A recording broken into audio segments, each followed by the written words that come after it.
Quand on voit des gens se rivaliser, se concurrencer afin d'avoir le maximum de j'aime ou de fans, entre guillemets, ou je ne sais quoi.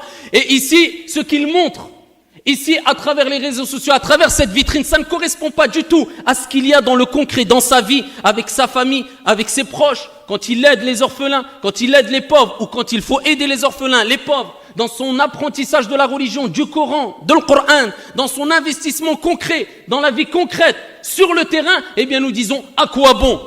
La concurrence, elle se passe pas sur Facebook, mais elle se passe sur le terrain.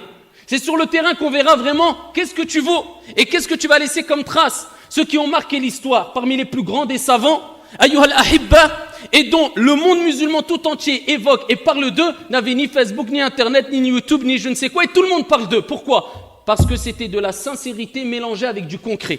Donc nous on veut du concret, je ne dis pas qu'il n'y a pas de bien dans les réseaux sociaux, même moi je les utilise. Mais de croire ou de faire croire que tout se passe dans les réseaux sociaux et passer des heures, et quand on voit la vie personnelle de la personne qui, ici, se montre sur les réseaux sociaux, ou alors travaille sur les réseaux sociaux, il n'y a rien de concret, eh bien là il y a un gros problème.